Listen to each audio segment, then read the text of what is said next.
fine. Today our next lecture is use of possessive verb. वो verbs जिसमें possession show की जाती है, जिसमें मलकियत show की जाती है, तो वो कौन से verbs हैं, आज हम उस पर बात करेंगे।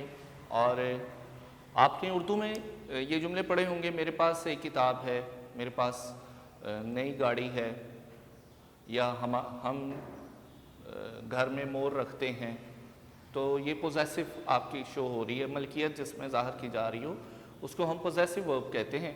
तो इसको हम प्रेजेंट, पास्ट और फ्यूचर तीनों कैटेगरीज में हम देखेंगे कि how does it form. Use of has, have. Has is used for singular, showing the possession of singular thing, person, place, तब हम हैज यूज करते हैं। Have is used for plural, ये जमा के लिए इस्तेमाल होता है, ये वाहिद के लिए इस्तेमाल होता है। अब देखें, हैज आपने सिंगुलर के लिए it has, she has, he has और एनी सिंगुलर नाउन के साथ आपने यूज करना। जैसे a cat is very beautiful, it has 4 legs। अब ये जो इट है ये कैट के लिए यूज हो रहा है, और हैज पोजेशन शो कर रहा है कैट की कि वो 4 लेग्स रखती है या उसकी 4 टांगें हैं, ये पोजेशन शो हो रही है। अच्छा जी, नेक्स्ट है, it is a beautiful chair, it has 2 arms. अब जो आर्म्स है ये पोजेशन है किसकी, चेयर की, तब हमने हैज यूज करना है। यानी सिंगुलर में जब हम किसी की मलकियत को जाहिर करते हैं तो हैज यूज करते हैं फॉर प्रेजेंट। तो सेंटेंस में लिखता हूं,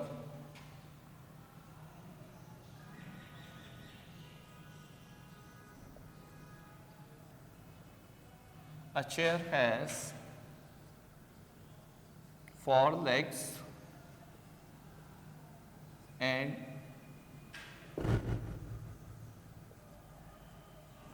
2 arms।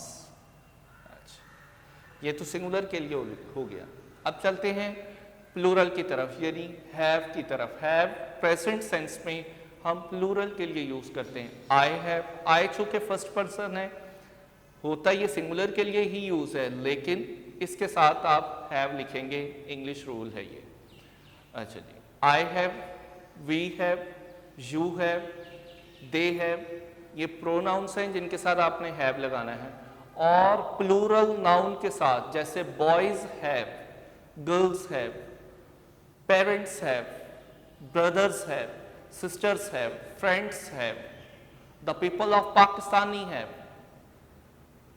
ठीक है ना। सो जिसमें जमा हो और पोजेशन शो करनी है, जमा में, प्रेजेंट में, तब आपने हैव लगाना है। कैसे, इसकी एग्जांपल है, we have a new car, हम एक नई कार रखते हैं, या हमारे पास नई कार है। दोनों तरह से इसका तर्जुमा है, हम नई कार रखते हैं या हमारे पास नई कार है। यानी पोजेशन उर्दू में कैसे पता चल रही, रखता, रखती, रखते, या लफ्ज पास यूज होता है। In this case, then we understand that this sentence is talking about the possession of something or someone else। ठीक है ना। तो तब हमने possession जब किसी की यूज करनी है प्रेजेंट सेंस में, तो तब हैज, हैव पे बात करनी है। अगर इसका नेगेटिव बनाएंगे तो नेगेटिव ऐसे हो जाएगा, a chair has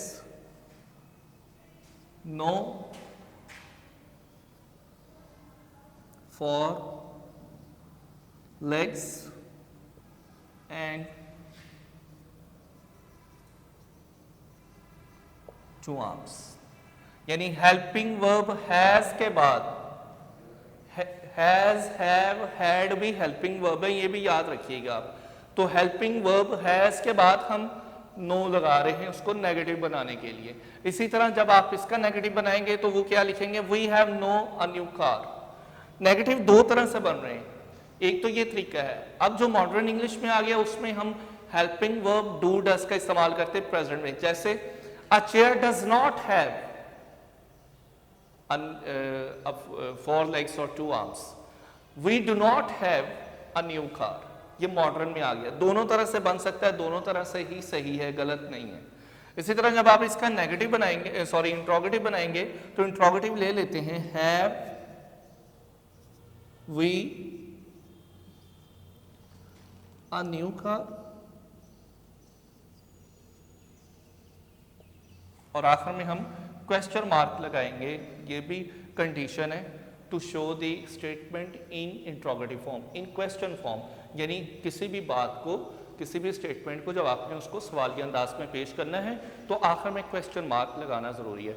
indirect tense में ऐसा नहीं होता, नरेशन जब हम पढ़ते हैं तो जब किसी इंट्रोगेटिव सेंटेंस को हम इनडायरेक्ट फॉर्म में लिखते हैं तब हम क्वेश्चन मार्क नहीं लगाते, ये भी याद रखिएगा।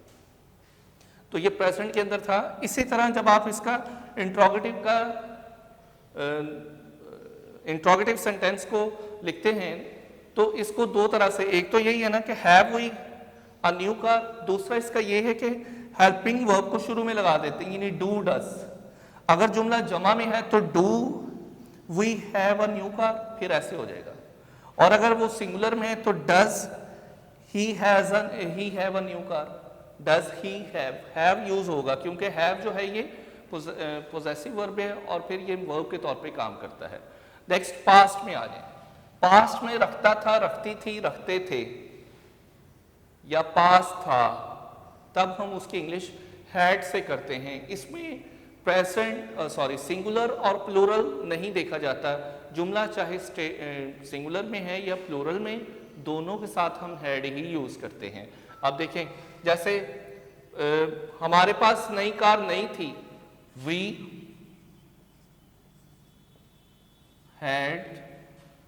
हैड अ कार, हमारे पास एक कार थी।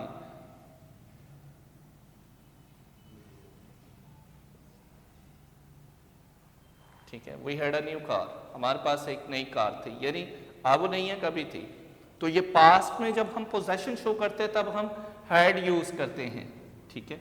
और जब हम अगर सिंगुलर भी आएगा तो I had a new camera, मेरे पास एक नया कैमरा था, ये भी पोजेशन शो कर रहा है। यानी जुमला चाहे सिंगुलर में है या प्लूरल में, दोनों के साथ आपने हैड ही यूज करना है। लेकिन इधर अगर जुमला सिंगुलर में है तो हैज, अगर प्लूरल में है तो हैव यूज करेंगे। और इसका जब आप इंट्रोगेटिव बनाएंगे तो we had no a new car, इस तरह हो जाएगा। यानी हेल्पिंग वर्ब के बाद नो लग जाएगा नेगेटिव बनाने के लिए। इसका दूसरा तरीका यही है कि वी डिड नॉट हैव, जो हम मॉडर्न इंग्लिश में आ रहा है उसमें ये भी आ रहा है कि we did not have a new car, हमारे पास नई कार नहीं थी या हम नई कार नहीं रखते थे। इसी तरह इंट्रोगेटिव जब बनाएंगे तो हेल्पिंग वर्ब को शुरू में लेके आएंगे, had we new car, had we a new car, ये इंट्रोगेटिव है। इसका जो दूसरा तरीका है वो ये होगा, helping verb did we have a new car, बस डिड लिख के आगे we have a new car लगा देंगे। तो डिड जब आता है तो वह आगे वर्ब की पहली फॉर्म आती है, फिर हमने सेकंड फॉर्म नहीं यूज करनी, यानी हैड जो है ये सेकंड फॉर्म है हैज हैव की। अच्छा जी, ये पास्ट का था और आगे फ्यूचर है। फ्यूचर में हम विल हैव और शैल हैव यूज करेंगे। जैसे हमारे पास नई कार होगी, we shall have a new car, मेरे पास नया कैमरा होगा, I shall have a new camera. ठीक है, अली के पास अंग्रेजी की किताब होगी, Ali will have a new किताब, new book, new English book.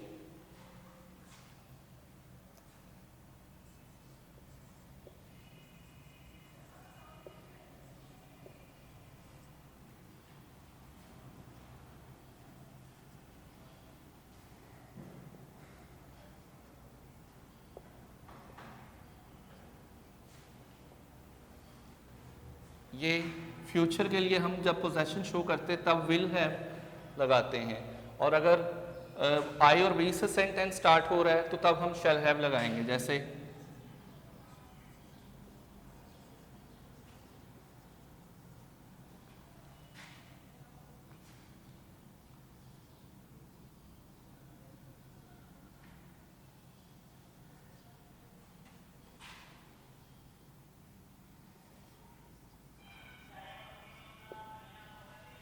और जब आप इसका नेगेटिव बनाएंगे तो फिर आपने आई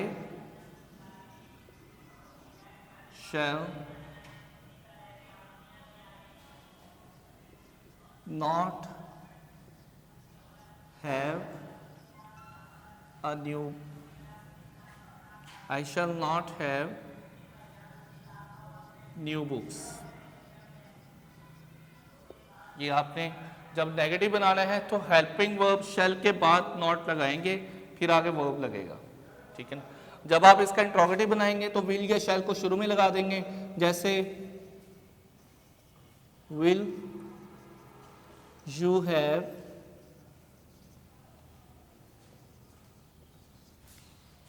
एनी पेन,